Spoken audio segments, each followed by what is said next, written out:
Welcome, folks. We're just going to give everyone a moment or two to get into the Zoom space. We're so glad you're joining us tonight.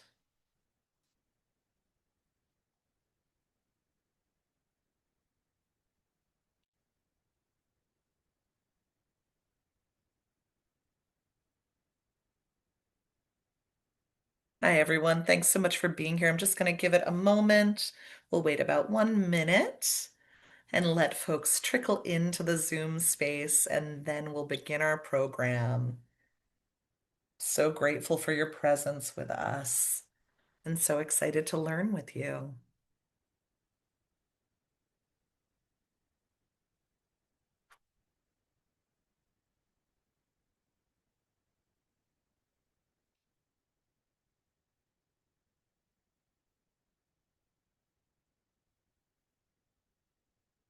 Hi, everyone. Welcome. We still have some folks coming in, but I want to get us started so we have enough time to learn from the incredible Kory Rogers and make sure we get to answer your questions. My name is Kat Redness, and I am the Public Programs Educator here at Shelburne Museum, and I'm so thrilled to welcome you here for this program. Kory Rogers, a dear human and colleague, is going to share with you some of the highlights from Varied and Alive, one of the special exhibitions coming to the museum this summer and for this season. And we're so thrilled to share some of those details with you. At a couple of points during this, I'm going to ask you for some of your thoughts about some of these pieces, some of your observations, and you'll be able to give your feedback through the Q&A function. So if you have questions for Kory at any point, we will be doing most of the questions at the end, but feel free to write questions as they're coming up for you, and you'll do that by putting them in the Q&A, which should be at the bottom of your screen. That's also where you can turn on captions if you'd like to use captions. And what I'd love to do is I'd love to welcome Kory Rogers onto the screen. Kory, how are you tonight? I'm doing well. Thanks, Kat. Thanks so much, Kory. Kory, I'm going to head it right over to you, and thank you so much. And I can't wait to learn about Varied and Alive and some of the elements that folks are going to experience in this special exhibition. Thanks so much, Kory. Yeah, thanks for that kind introduction, Kat. Hello, everyone. My name is Kory Rogers. And for those of you who aren't aware of me or know the museum very well, I am the museum's Francine John Downing Senior Curator of American Art. It's an honor and a privilege to be here tonight with you all. Thank you for sharing your evenings with me. Some of you may have logged in last week and caught my co-curator and colleague Katie Wood-Kirchhoff's presentation based on the Varied and Alive exhibition, focusing specifically on bed rugs, which are really rare and fragile bed coverings that look like hooked rugs. The museum has the largest, I think, collection of them that are in good exhibitable condition. And so she did a really excellent job last week talking about that aspect of the exhibition. What I'm going to do tonight, because this is a closer looking program, we're going to focus on five objects from the five different categories or themes that are in the exhibition. And we're going to do a deep dive into looking at the details of these works and talk a little bit about the history, the significance of them, and why they were chosen for the exhibition. For those of you who know the museum was founded by Electra Meyer-Webb in 1947. It opened its doors to the public in 1952. In that time, Mrs. Webb conceived of the museum as being what she described as a organization or a museum that was varied and alive. Internally, my colleagues in the collections department and conservation call it buried alive because what we were doing was we were pulling out objects that have not been seen in many cases for decades, if at all. They may not have been on an exhibition. And we also were bringing in new items that we recently accessioned to the collection. And so this has been a really extraordinarily fussy and particular exhibition that required a lot of work on the objects from a conservation standpoint. Our wonderful exhibition team have done a really great job of creating beautiful mounts to secure these pieces, painting them out so that they're not noticeable.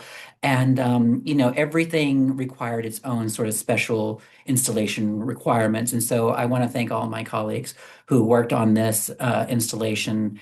It was not an easy exhibition. And I think when you see the show, you'll see that and you'll love it because it's a very detailed show. The museum has about 100,000 works of art, we think. We're still cataloging the collection in terms of digitizing it. We know what we have in general, but there's not a specific number that we can give out. And so what we were trying to do is develop a show that reflects the museum's collection. So it's varied. There are different types of materials from different time periods, different aesthetic movements. There are also, we were including the newer pieces, which means that the collection is alive. So that's what the connection was between Mrs. Webb's initial thoughts and the exhibition itself. So when we were thinking about this exhibition, Katie and I wanted to make it look like an exhibition that was designed to look like it was some sort of storage because we were pulling items from storage. And so we really focused in on this photograph of the attic of the Dutton house. And we loved this sort of aesthetic. It was sort of architectural, but it was also chock-a-block full of items. When I first became aware of Shelburne Museum when I was a graduate student, I knew it was popularly known as or nicknamed New England's attic. And so that was something that we kept saying to each other as we were thinking about how the show should look and the types of materials that we wanted to bring into the exhibition. And so you'll see in this next slide here, which is an installation shot. This is while we're in the process of installing the exhibition. We wanted to go with a dark color, like a dark old attic. We wanted to do open joist work walls so that you could see through it. You could see items. You couldn't really tell what they were, but you knew that there was some treasure on the other side. And so it's a very dramatic exhibition. Right now, you're seeing it flooded with light. It's beautifully lit, so it's a little bit more moody and dark and does have that sort of top floor attic feeling. This is just a simple installation shot view of the wildlife section of the exhibition. And what I love about this is that we were able to bring out two very favorite paintings of cats that are in the collection, folk art paintings. This is Tinkle on this side. This is Minnie on this side. And internally at the museum, we sort of have this struggle between the people who are Minnie stands, people who are big fans of Minnie, and then you have people who are dedicated supporters of Tinkle. So it's sort of like the Sharks and the Jets from West Side Story. And then in the middle is a new piece that we are acquiring from the Vermont folk artist Warren Kimball. So again, we're bringing in historical pieces, but we're also bringing in the new pieces that we're acquiring. You may notice that there's something missing from this piece of furniture, this long, slender piece of furniture. It has not yet been installed. It's this really fascinating, wonderful piece of baleen, so the filter that krill-eating whales use to pull these microscopic organisms out of the water and derive nourishment from them.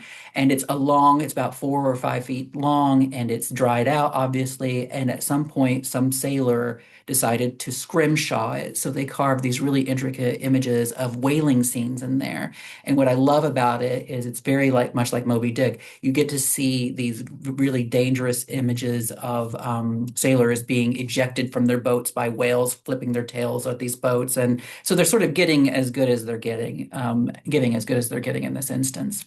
But I hope you'll come and see this exhibition. And so what I'm doing in this presentation is sort of helping you see things that you might not notice just at a glance. But when you come to the museum, I'm hoping that you'll decide to spend some time with these objects, really look at them, dive deep into them, and see sort of the significance of them.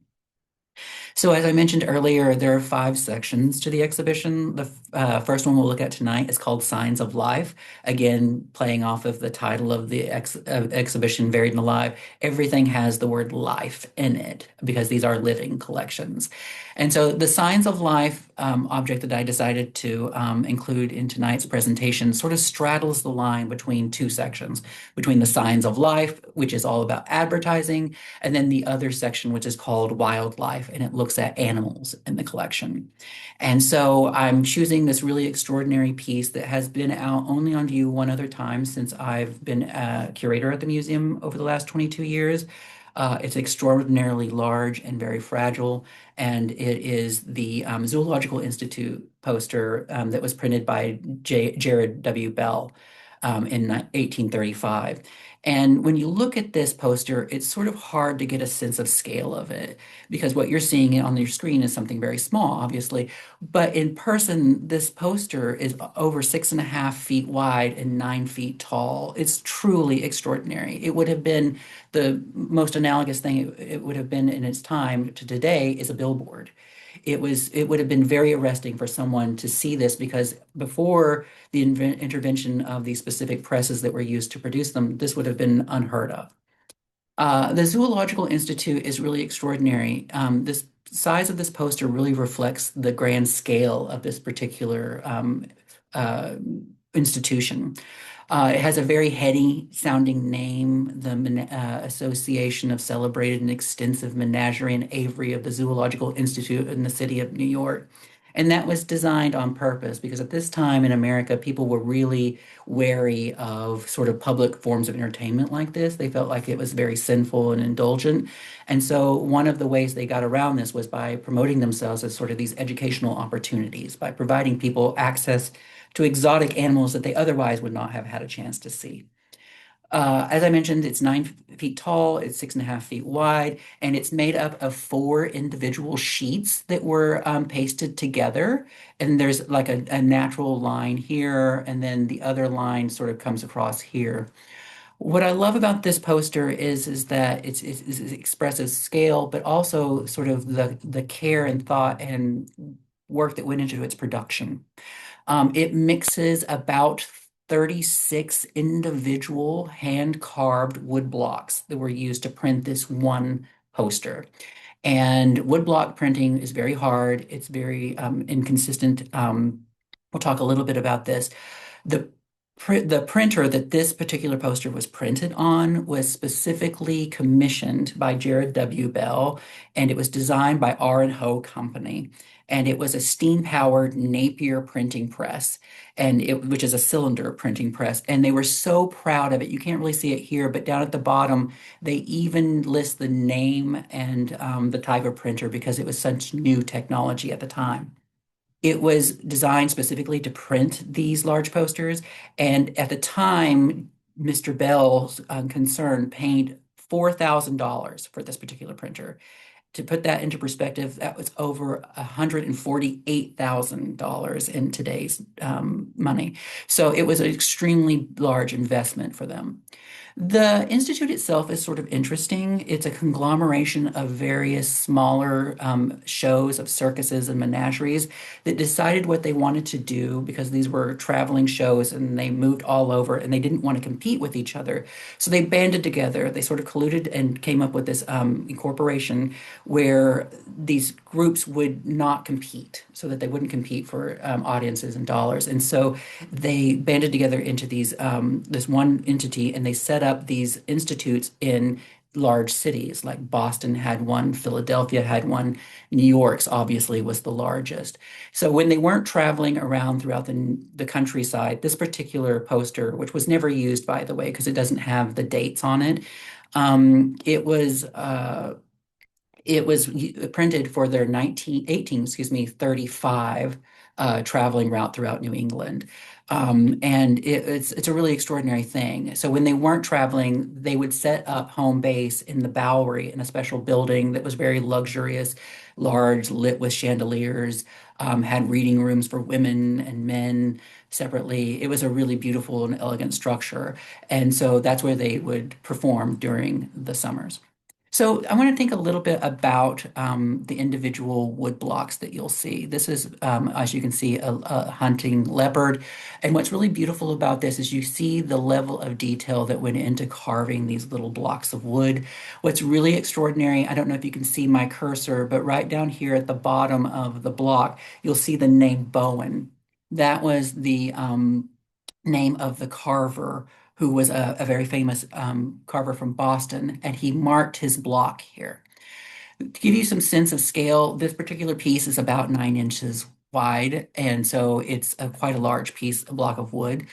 What you would use is you would use hardwoods. You would cut the designs or etch them into what's the end grain because you can handle a lot of detail that way. And so essentially what you're seeing here is all the black is the parts of the woodblock that stand proud. All the white spots are the where they've removed a layer of wood. So that is the recessed area. And you can see how they're using these different techniques to achieve the look of vegetation, the different fur patterns.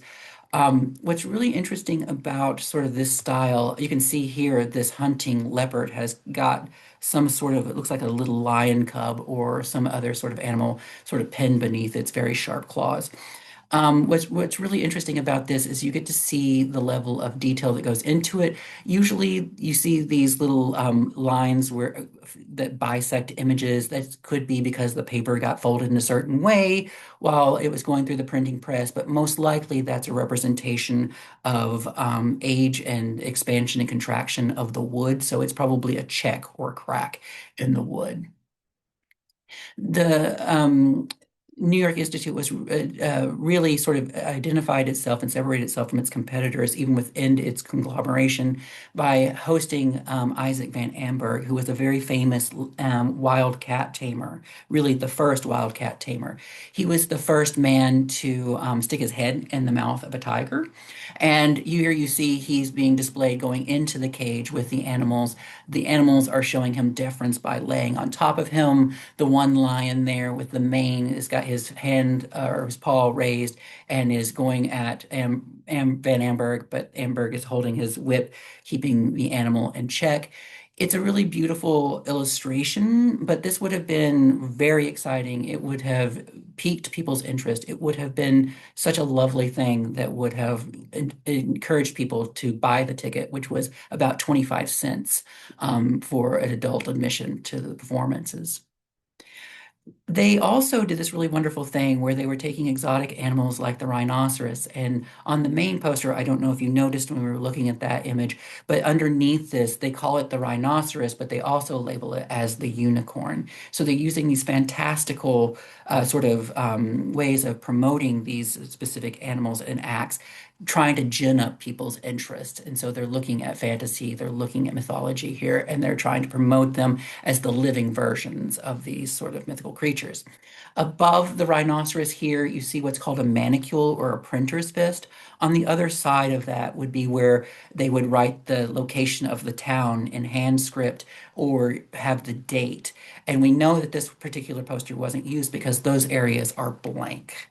But those hands were designed as sort of signifiers pointing people to the pertinent information about the dates or the locations of where the performances would be had. Just to give you again a sense of the scale of this poster, this is enormous.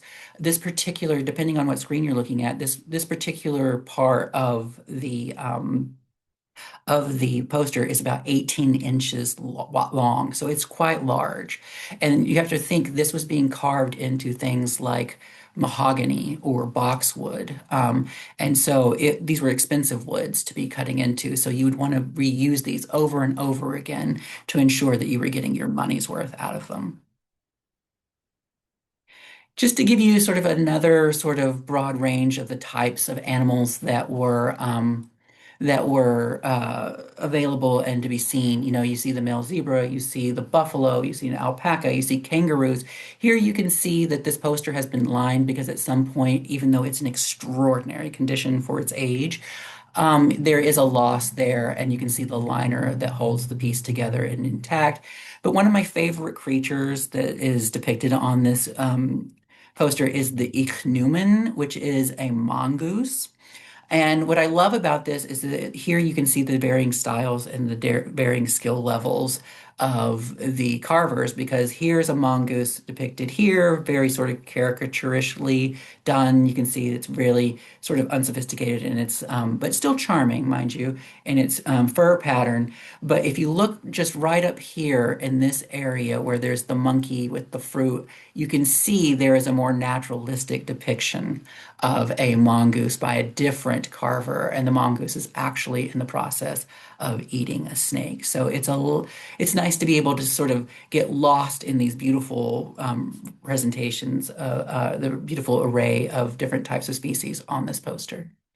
The final piece of this poster that I want to talk about is this wonderful portrayal of the polar or the white bear.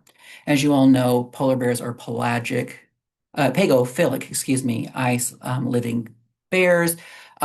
We know that they were extraordinarily rare. This is the age of Arctic exploration. Sometimes they're called or referred to as Greenland bears because of they inhabit those parts of the Arctic. But we do know that polar bears were exhibited in the United States, or excuse me, in the colonies, as early as 1733. The first one to be recorded was in Boston. It landed there, like I said, in 1733. It was advertised as the Greenland bear. In the advertisements from that period, the promoters were traveling it from town to town and they were exhibiting it.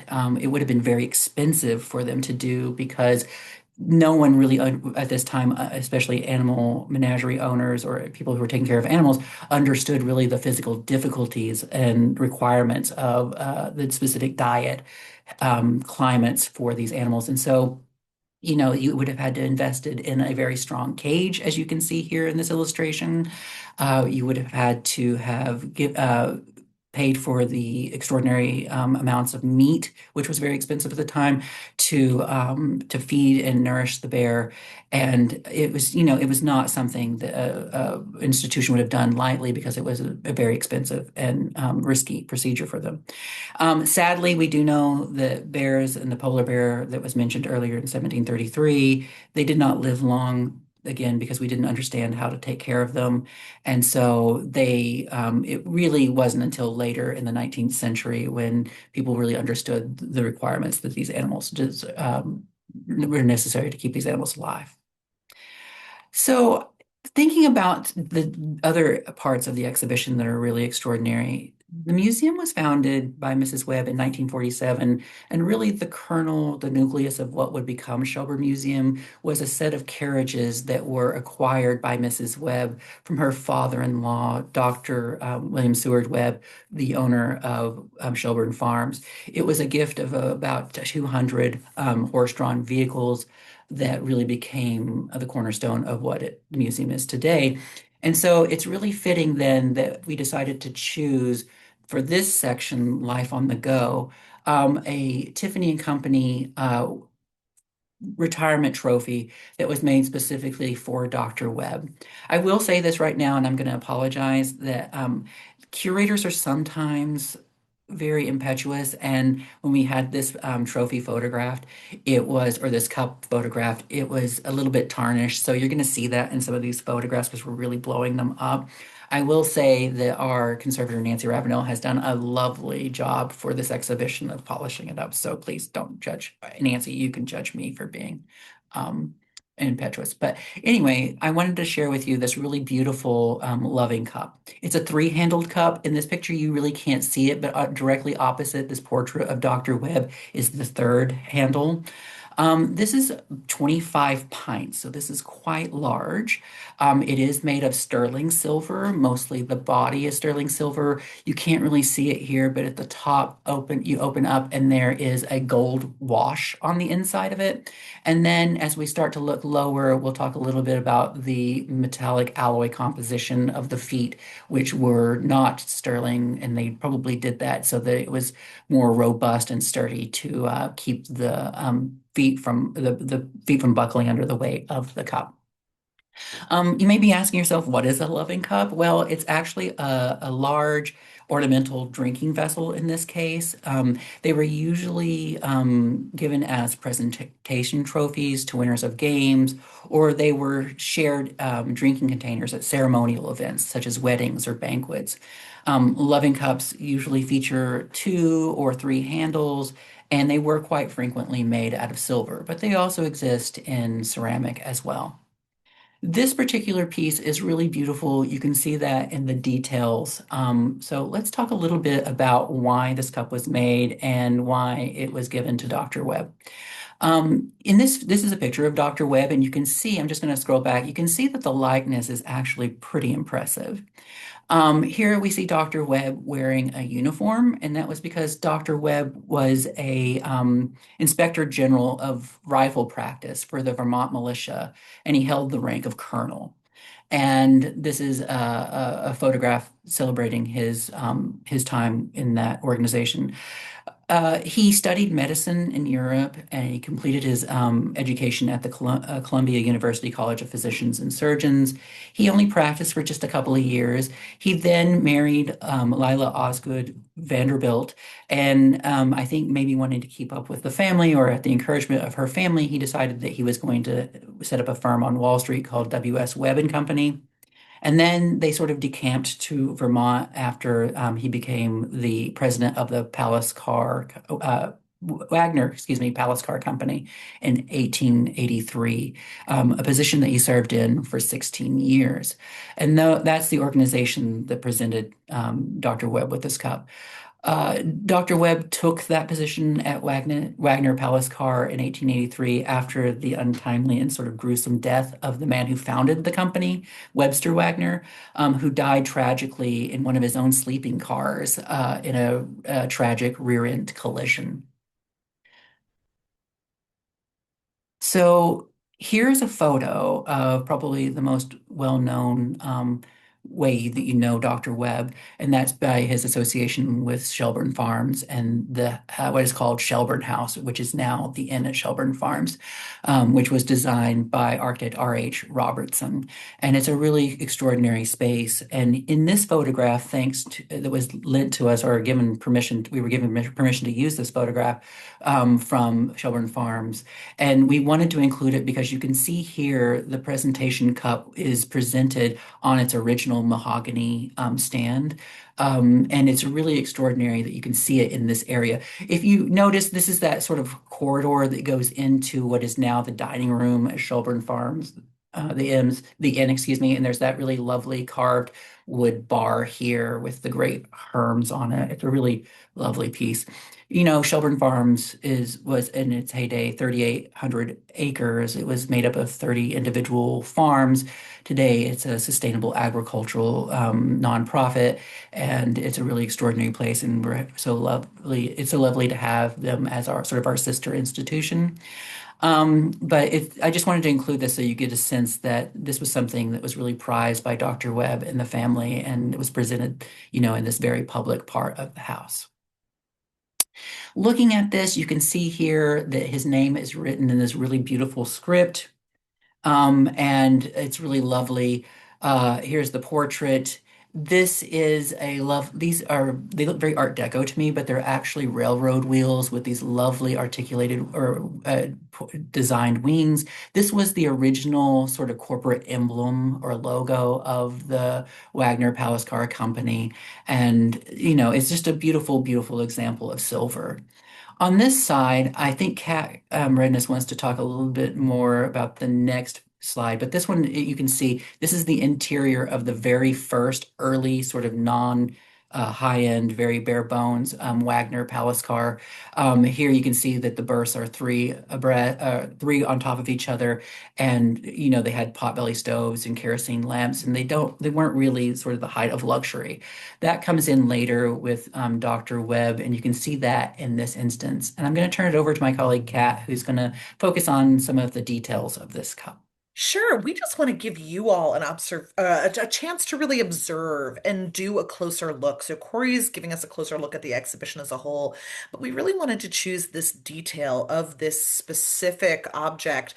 And if you've done any of the drawing webinars with me, you know that we do this, but close looking is a way for us to really kind of challenge ourselves in the way we look at art. And so what I want to give you all is just a few moments to really look at this and in the Q&A share some of the things you're observing. It could be, what are you seeing? What are questions you have? What are some of the things that you notice? And it doesn't have to be about it all. It could be about the technique. It could be little details that you notice.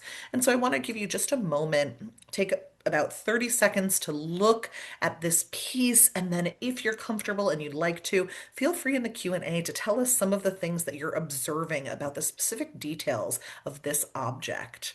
So I'll give you just a moment. What are some of the things you're observing?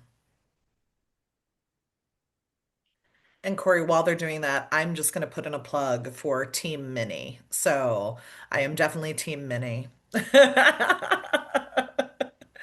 So what are you noticing in here, folks? Great. Oh, Bridget is saying that they really like the feathered wings at the top and how, yeah, Corey went into detail. Wouldn't have known they were train cars wheels to begin with. The winged wheels, the perspective of it. Yes. So for an engraved piece, the depth via the perspective of it, we're really looking into that space. So we're definitely getting some depth and perspective. Yeah.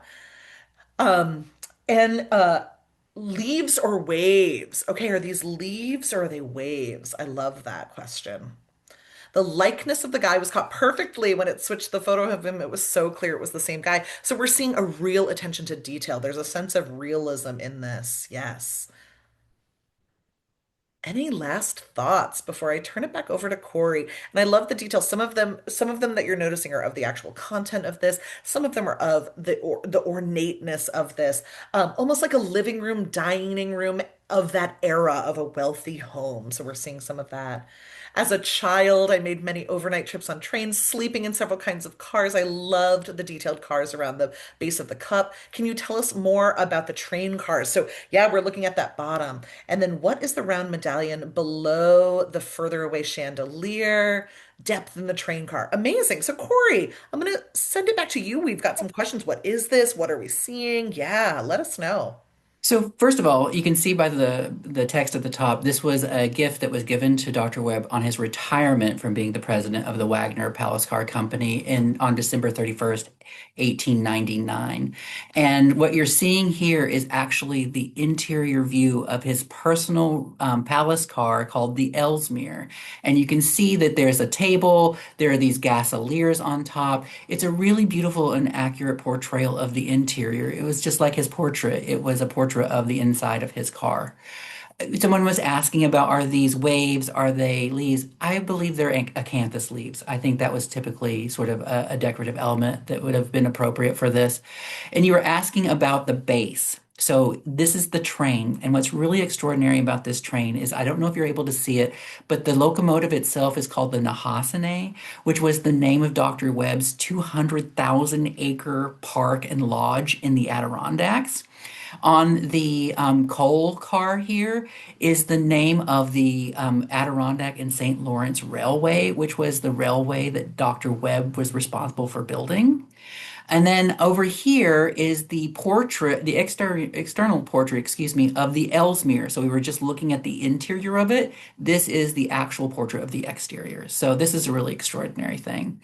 I mentioned earlier that the alloy in the feet was a little bit different. They wanted to be more robust. So it's a complicated alloy consisting mostly of silver and copper with small trace amounts of iron, lead, and zinc, which would have made it harder and sturdier for the cup.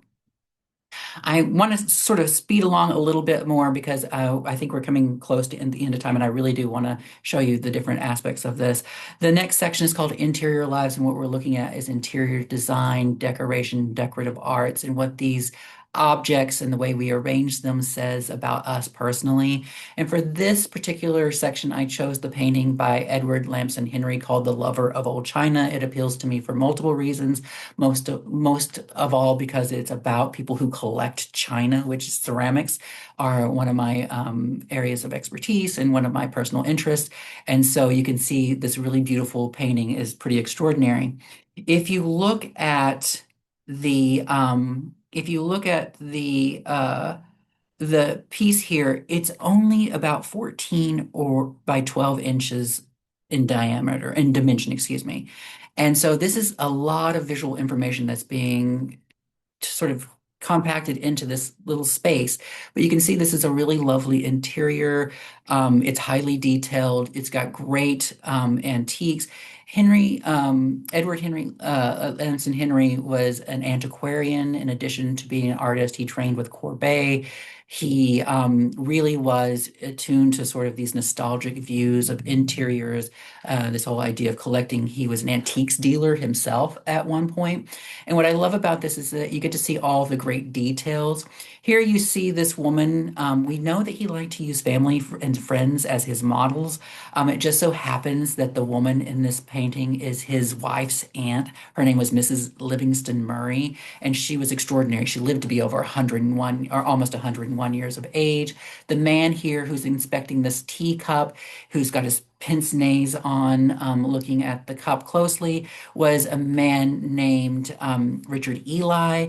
We know that he lived at the corner of Fifth Avenue and 35th Street in New York, and he was a diplomatic attaché of the legation of the court of the French King Louis Philippe, who was known as the Citizen King, in about 1839 to 1841.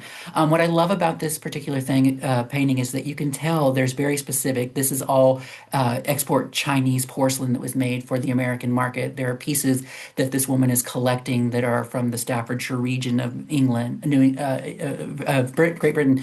And what this is portraying is this whole idea of China collecting, which was really a major hobby for women after the Civil War into the late 19th and early 20th centuries. It was something that women would do. They would travel throughout New England. They would knock on farmhouse doors, ask to see if families had old china that they might be interested in getting rid of.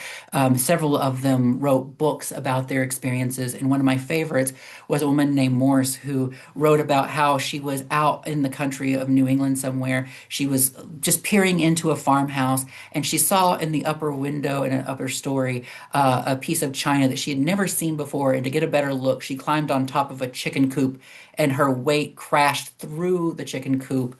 And she had to explain the situation to a very upset farmer. But it was this idea of this nostalgia. It was all about, it was happening after the Civil War and people were trying to mend the country. It was also happening around the time of the Centennial Exhibition in Philadelphia in 1876. And so there was a lot of nationalism that was involved in this, and it was a really beautiful thing. What I love about this painting is that there's so much detail crammed into this small little image. I love you can see he's painted every individual bar of this bird cage. Here are the little mirrors, water bottles, and the bird feeders. Really extraordinary. You get to see all the great details like the scuffs on the bottoms of his shoe, the cat here. This is all the time when animals and pets and human relationships were starting to become more complicated and animals were becoming more entwined in our interiors.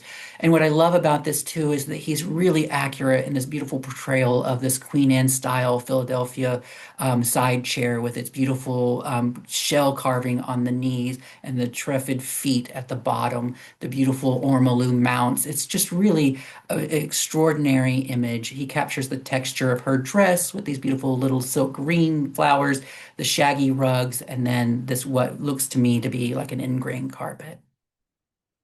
The next section is a really extraordinary section, one of my favorites. I'm a huge animal lover. For those of you who know me, you know this to be the case.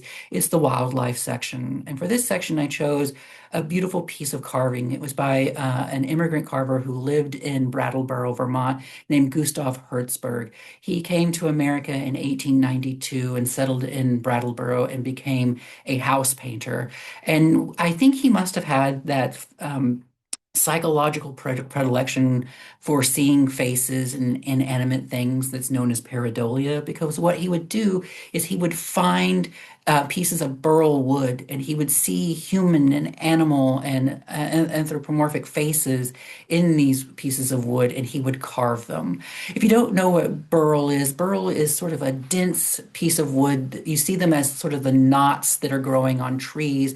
They're usually they're an abnormal growth. They're usually caused by fungus or virus or some sort of injury to the tree, and so they're usually used for. They have beautiful patterning in their grain, and so you see them used for veneers typically. But here, Mr. Hertzberg is carving them into these funny, weird sort of grotesques. I would like to mention that the museum has the largest collection of his carvings. We have 73 in the collection, and they're pretty extraordinary. This is the Noah's Ark Bowl, and as we'll see, There's lots of faces and creatures in this particular piece. Especially, I love this sort of sad little face that looks like a pug to me. I don't know if he had a specific thing in mind, but anyway, this is Mr. Hertzberg. He was a house painter in Brattleboro. He was a well-respected man, had a wonderful family, and had a really great eye. Here's a larger view of this bowl, and you can see here there's like a frog. There's the face of that particular creature. But if you turn it around, you can see he's really working with the contours of these burls, which are very irregular in shape. And this right here is the head of a dragon, a body of a dragon that sort of snakes around, serpentine thing. Here you see his face. He's got sort of a mustache or whiskers here. And then on the other side, you can see there are these like pig frog-like creatures on that side. But when you look at the bottom of them, they're multi-directional.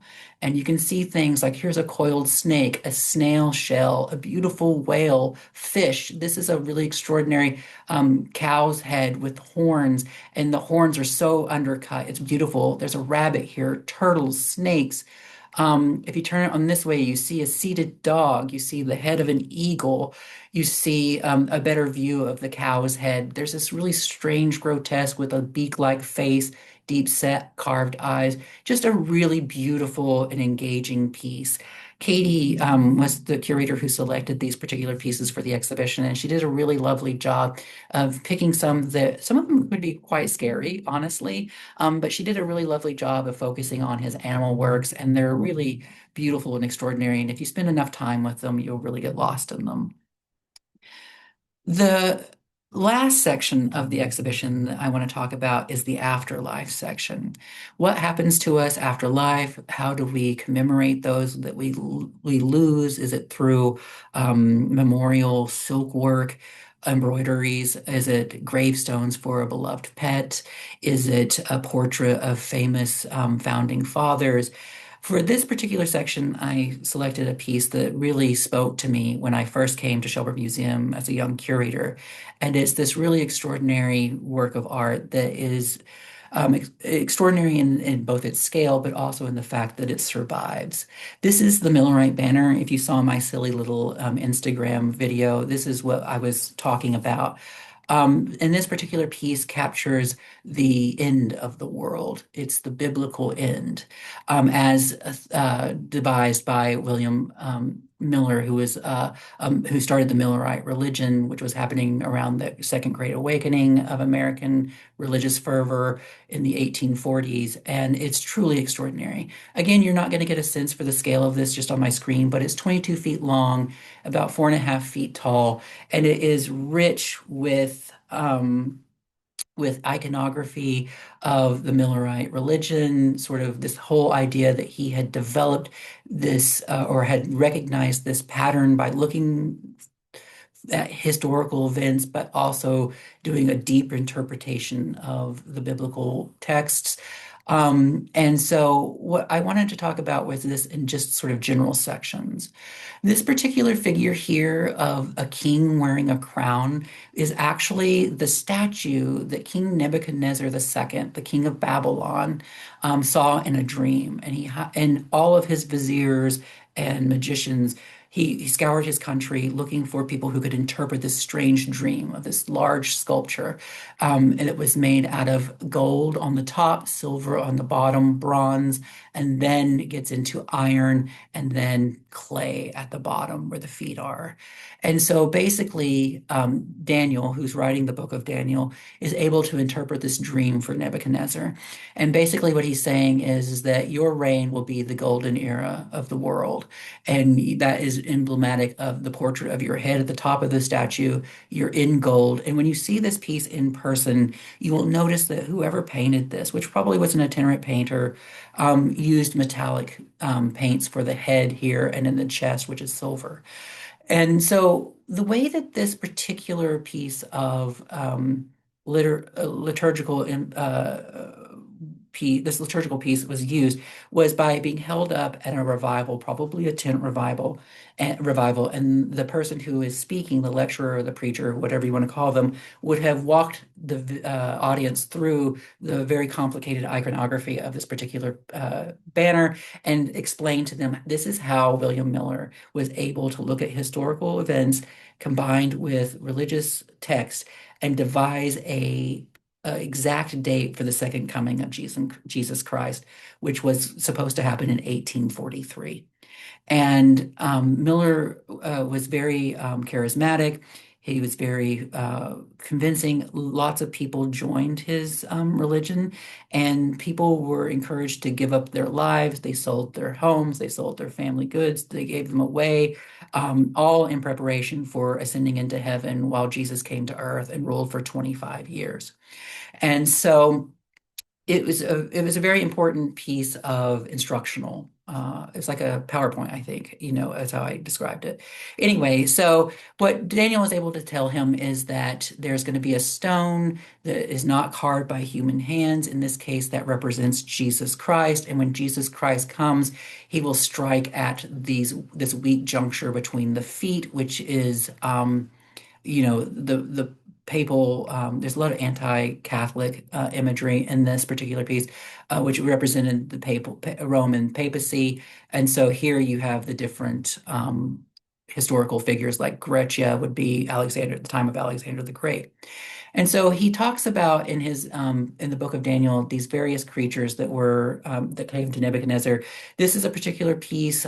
Here, I believe this is supposed to be the Pope. There was this seven or eight horn, nine horned creature that looked like a lion, and his teeth. It looks like he needs to see a dentist here. His teeth were blacked out because they were said to be made of iron.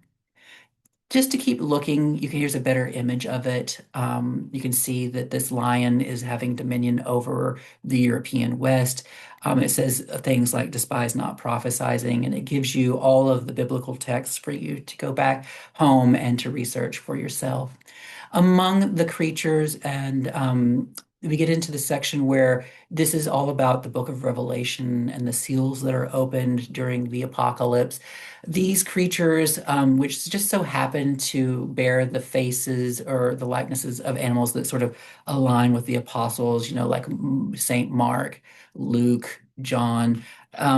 Here, they're the creatures that are opening the seals in the book of Revelation. And then down below, you have the various horsemen of the apocalypse. This is famine, this is war, this is I think this is pestle. No, that's hunger. And then down at the bottom is this really extraordinary red beast with the seven heads, and it was mentioned in the book of Revelation, and he was said to bring down the stars with his tail. So he's quite a large beast. Here's a better look at him. You'll notice that around the body of the animals in some areas, there's a much wider hand paint area, and we think this was a later touch up, and we think originally the rest of the canvas or the cotton, excuse me, was originally a lot wider, and so it was designed to match that background. But of course, things fade over time. Here's a better look at sort of death in their guise. Here is another creature which is really extraordinary. The harlot of Babylon, the mother of harlots and an abomination on earth, is also depicted. Here you can see what Miller had done was he was able to link the calculation of when the end of the world would happen to things like the Eastern Empire starts around 118 years ago. France is taken over, Germany, and then you get into the fact that Napoleon is here, and here you can see that Napoleon's head has been cut off. He represents that part. One of the things that I love the most about this document is that it gives us some insights into natural occurrences that were really important into Miller's sort of uh, calculation of when the end of the earth would happen. And this is one of my favorite scenes on this really illustrative and fascinating object, and that's this particular scene here. And what you see is Miller is looking at the events that opened the sixth seal that was mentioned in the book of Revelation. And here on one side, you see events that are happening on November 1st, 1755. And then on the other side, you're seeing events that are happening on November 13th, 1833. On November 1st, All Saints' Day in 1755, there was a massive earthquake in Portugal, Spain. I mean, excuse me, Lisbon, Portugal. And it was one of the largest earthquakes on record. We think that it was a magnitude of 7.7 to 9 on the Richter scale, and that it lasted only between 3.5 to 6 minutes in duration. But it was so powerful that its shock waves were felt as far away as Finland and as far west as Greenland and then the Caribbean islands. And we know that it had devastating effects. Of the 200,000 people who lived in Lisbon at that time, 30 to 40,000 people perished in this cataclysm. And it was so strong that it opened up 16-foot wide fissures in the downtown part of Lisbon. And it created a tsunami that wiped away multiple people, obviously, but also it set over candles within homes and it started massive fires that destroyed a lot of the city. So this is seen as that great earthquake that was foretold in the book of Revelation. The other event, which I think is a fitting sort of way to end my presentation and open up for questions, is the portrayal of what was called the night the stars fell. It was one of the great Leonid meteor storms that happened on November 13, 1833. It was something where it looked to people because they didn't understand that the Leonid meteor showers happen about every 33 years. But this one was a particularly heavy sort of shower. There was an estimate that up to 150,000 meteors rained through the sky every hour. It was so disarming to people that they felt like this was the end of the world. And so you can see that in the revelation that's being said here, where the sun became black and the sackcloth and the stars fell. That was what Miller was linking to this prophecy. And so I hope that with this, we'll end right here. And I hope that you'll take the opportunity to come visit the exhibition and particularly spend a little bit more time with these five objects that I've shared with you all tonight. I think that, hopefully you'll be able to find more and interesting things as you sort of examine them. So with that, I'll turn it back over to Kat, who, if you have any questions, I'm happy to answer them. Sure, Corey, thank you so much for that. And so many details. I love the variety that's in there. I think obviously the name Varied and Alive, it is such a testament to variety and vibrancy. And I can't wait to be in that space and feel inspired by that space and what y'all have chosen to live and inhabit that space. And so let's do some questions. So we're going back to the cup, to kind of the that cup. And um Beth is wondering, was there a connection between the train on the cup and the train at the museum? Any connections between those trains? No, unfortunately, they're not. They're two different palace cars. The other one was donated much later and was designed to look much like the original Ellesmere. I'm just sorry, I'm trying to get back to that section. But no, unfortunately, that's not the original private car. It would have been lovely if that could have been the case. Hmm. And then there was a question, why Ellesmere? I'm not quite sure why he named it Ellesmere, but please leave your name and information, and I'll get back to you on that. It's quite intriguing. Also, if there's any follow-up questions or anything you'd like clarity on, you're always welcome to contact education@shelburnemuseum.org and we can make sure you get those answers. So there's a question. Is there any history of artists like Hertzberg purposefully cultivating burls, or did they only use natural burls? I'm not certain. I can't think of anyone off the top of my head. I haven't seen anyone. But I know that he was taking the wood from, which are most likely fruit woods, we believe. We're still trying to figure out specifically. He manipulated the surfaces a lot. You don't really get a lot of the grain, so it's sort of hard to tell. Katie and I were just talking about that today, actually. But we do know that he was looking for burls out in nature, and I think it was this sort of unexpected or uncontrollable sort of abnormalities that he was really responding to. I think he, much like Michelangelo, who would look at a block of marble and say that he Mm. sees the figure trapped inside, that's exactly what I think Hertzberg was doing.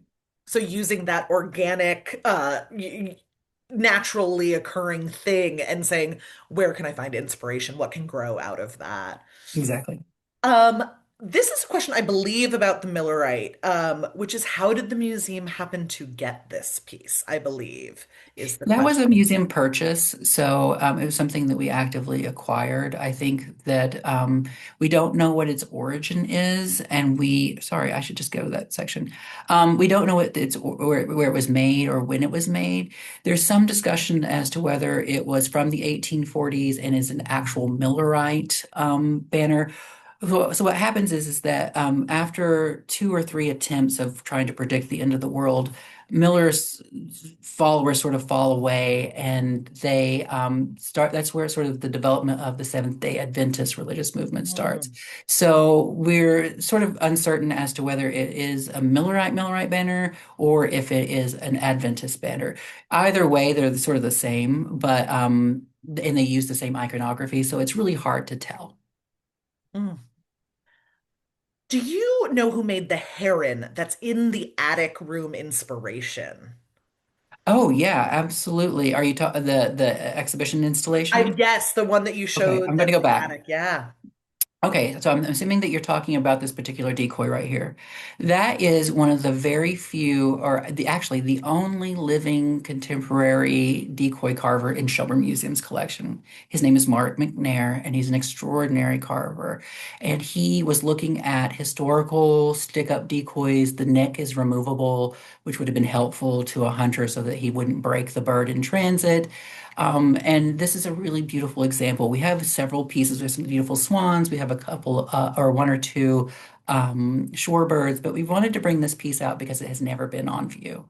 And it's really extraordinary. These herons or egrets were, hunted for their feathers, which were used in millinery, like in women's hats.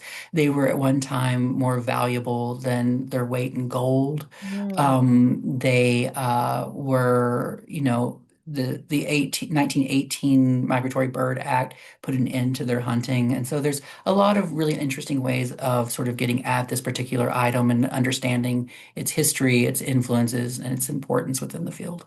mm. I wanted to share just a couple thoughts and then a question that I think will be a really nice one to wrap us up. We have somebody sharing, Mary, who was actually married to a logger once and said that she's not sure burls can be cultivated, that it's a wart or a naturally occurring defect caused by insects on a tree. She said, check with your local forester.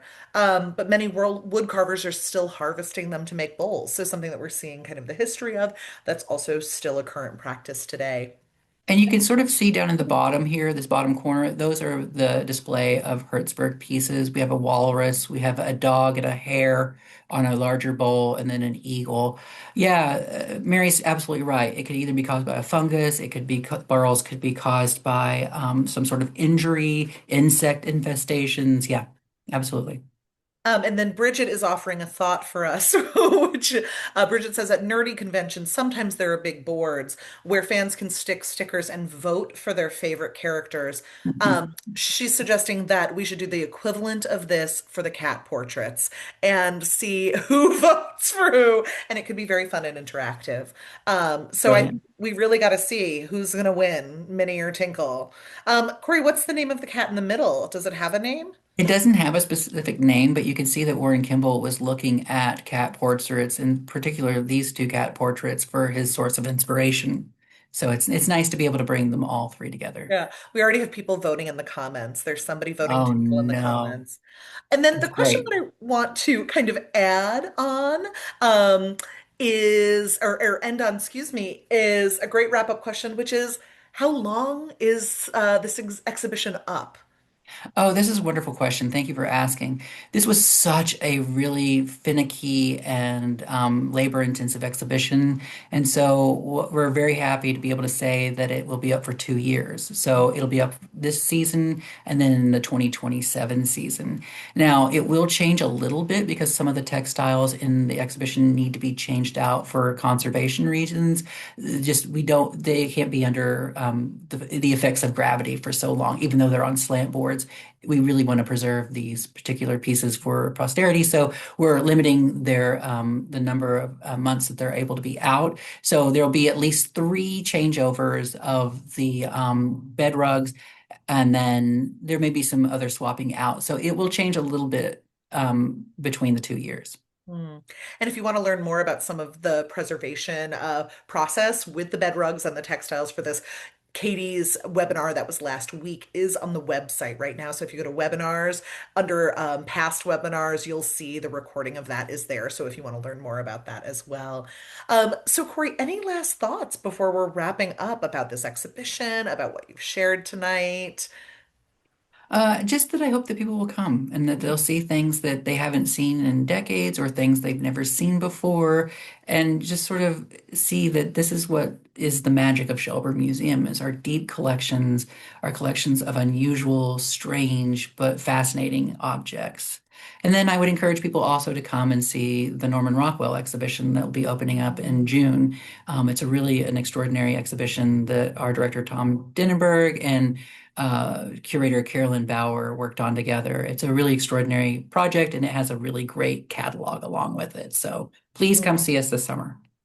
And if you'd like to learn more about the Norman Rockwell exhibition, on April 29th, we are also having a webinar. Tom will be doing a exhibition preview and talking a lot about Rockwell's position as an American illustrator as well. And then also on April 15th, Katie Wood-Kirchhoff will be back on talking about research about Vermont needlework and needlepoint, which will relate to another exhibition of Garth Waite needlework. And so that's on April 15th. And both of those can be signed up for on our website. And so we want to thank you all for being here. Kory, thank you so much for your generosity and your knowledge and sharing with us. We always want to thank our donors and members who make things like this possible with their generosity and with their support for the museum. It allows us to offer these educational opportunities for free. And so we're always so grateful for those folks and what they do for us at the museum. Kory, I am so thrilled for this exhibition, for the whimsy, for the magic, for just the curiosity. It's already bubbling up in all of us. And so thank you for your work curating this. Thank you for your work sharing this with us tonight. And I can't wait to get in there and to grapple with it more and really be immersed in this sense of alive vibrancy. So thank you so much. And I want to thank you all so much for being here with us. I hope you have a wonderful Thursday night, and we see you again soon in some of the webinars, and we hope we definitely see you at the museum this season. Have a wonderful night, everyone. Thanks so much. Thank Goodbye. you.